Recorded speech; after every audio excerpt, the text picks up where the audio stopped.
버스도 밥도 공짜인데 월 1,000만 원 수익 마을의 비결. 이거 완전히 고급 실버타운 아닌가요? 재생에너지를 활용한 한 농촌 마을의 변신 소식을 듣던 오늘의 기후 진행자 김희숙 씨의 말이다. 많은 청취자들도 놀랍다는 반응을 올렸다. 주민들의 이동을 보장하는 마을 버스를 자체로 운영하고 아침 점심을 차려주는 마을 식당과 마을 정원 사업을 벌일 계획이다. 그 재원은 햇빛에서 나온다. 고령화된 농촌, 어떤 희망도 없어 보이던 한 마을이 마을의 공유시설을 활용해 태양광을 올리면서 시작된 변신이다. 농촌은 점차 고령화되면서 유휴지가 많이 발생하고 있습니다.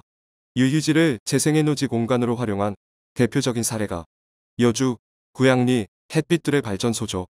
최춘기 양평군 에너지협동조합 이사장은 농촌 지역에서 마을 주민 중심의 재생에너지 발전 시설을 적극적으로 장려해온 활동가다.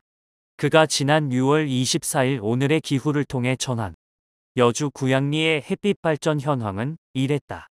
여주 구양리 햇빛들의 발전소는 1000kW급으로 마을 복지를 위해 사용할 수 있는 재원이 월 1,000만 원 정도 나옵니다. 수익의 대부분을 마을 복지를 위한 재원으로 쓰고 있는데요. 주민들 이동성 보장을 위한 마을 행복버스를 운행합니다. 아침, 점심 부담을 덜기 위한 마을 식당을 운영할 계획이고요. 여기서 더 나아가 마을 정원화 사업을 일굴 예정입니다. 이를 통해 도심에서 찾아오는 자녀들이나 외부 관광객을 위한 6차 산업 마을로 발돋움하는 게 목표입니다. 여주시 세종대왕면 구양리. 이 마을 주민들이 마을 태양광을 올린 것은 지난 2021년부터다. 2021년 12월 마을 주민들이 직접 협동조합을 만들어 설립 신고를 했다. 마을의 공유재산인 마을회관 지붕과 창고 지붕, 체육시설 등에 태양광 발전소를 세우기로 합의했다. 그리고 산업부에서 지원하는 마을주도 태양광 지원 사업인 햇빛둘의 발전소 대상지로 선정되어 본격적인 발전소 설립에 들어갔다. 지원 내용은 크게 두 가지로 재생에너지 공급 인증서, 우대 가중치를 받았고 장기적인 금융 지원을 받았다. 2023년 준공허가를 받고 올해 2월부터 상업운전에 들어가 현재까지 6개 발전시설을 지었고 설비 용량은 997.92kW에 달했다. 이 정도 규모면 현실적인 운용을 한다고 할 때 20년간 연간 1억 2천만 원, 월 평균 1,000만 원의 햇빛 발전 수입이 마을 수입으로 잡히게 된다. 최춘기 이사장은 대부분의 수익이 사업자에게 가는 태양광 모델과는 완전히 다른 100% 마을 주민이 출자하여 100% 마을 복지를 위해 쓰는 첫 모델이라는 점을 강조했다. 과거엔 대부분의 수익을 태양광 사업자가 가져가고 주민들에게는 발전기금으로 조금 배분해주는 형식이었는데요. 그런 형태의 사업하고는 커다란 차이가 있습니다.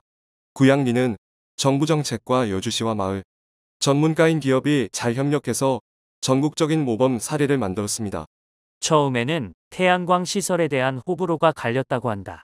그러나 지종성 이장과 전주영 새마을 대표, 그리고 여주시청 담당 공무원의 적극적인 설명을 통해 주민 동의가 모아지고 주민 스스로 이 시설을 운영하게 되었다.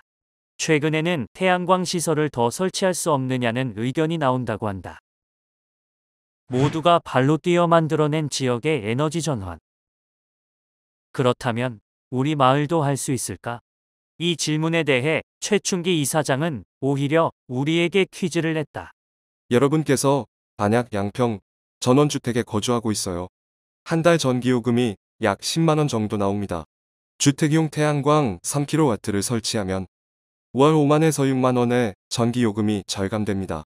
그렇다면 살고 계신 전원주택에 주택용 태양광 3kW를 지원받아 설치할 수 있는 방법이 몇 가지가 있을까요? 한 가지, 두 가지, 땡, 더 많았다. 나라 돈을 지원받을 방법 말이다. 5가지가 있습니다. 에너지공단 주택지원사업, 경기도 에너지자립마을, 에너지공단 융복합 지원사업, 농식품부 농업농촌 아리백 실증 지원사업, 자부담 설치입니다. 물론 경쟁률이 엄청나다. 수요는 점점 늘어나는 반면 정부 지원은 줄었기 때문이다.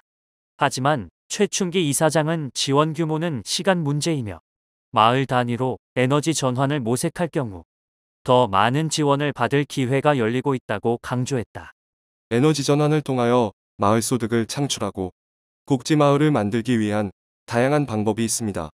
지금 나온 지원 사업의 목록만 정리해도 이렇습니다. 1. 경기도 에너지 자립 마을. 1. 에너지공단 융복합 사업. 3. 산림청 산림형 에너지 자립 마을. 4. 농식품부 농업농촌 아리백 실증 지원 사업. 5. 에너지공단 햇빛들의 발전소. 6. 경기도 경기 햇빛 농장. 7. 경기도 기회소득 마을. 8. 경기도 선도 사업. 9. 전남 영광 영농형 태양광 시범 사업. 최충기 이사장은 그동안 재생에너지에 대한 곱지 않은 시선과 말 못할 현실적 어려움 속에서도 하나둘 모범 사례를 일궈온 전국에 깨어있는 이장님과 마을 지도자들에게 공덕비를 세워드려야 한다며 감사의 뜻을 표했다. 특히 지역의 에너지 전환 사례를 만들기 위해 가방 한가득 설명 자료를 들고 발품 팔아 주민들과 소통해 온 담당 공직자들에게도 깊은 감사의 마음을 전했다. 전국에 깨어있는 이장님들, 새마을 지도자들, 특히 여주 구양리의 지종성 이장, 전주영 대표, 전북리 조종태 이장님, 양평 공세리 신종우 이장님, 세월리 최영원 이장, 강성봉 이장님, 옥현리 이상관 이장님, 수미마을 최성준 대표, 괴산의 신준우 주무관, 나무와 에너지의 이승재 대표 등 에너지 전환을 이해하고 복지마을을 만들기 위한 지속 가능한 소득을 만드는데 도움을 주신 분들입니다. 마을 주민들이 공덕비를 세워줘도 아깝지 않은 분들입니다. 특히 공무원 중에서 에너지 전환을 이해하고 지역을 위해 노력한 여주의 김낙원 부면장, 괴산의 신준우 주무관은 전국적인 모범 공무원들입니다. 에너지 전환이 이런 분들의 헌신과 수고 덕분에 지역 발전과 일자리 창출, 복지마을 만들기 등 긍정적인 성과를 가져오고 있습니다.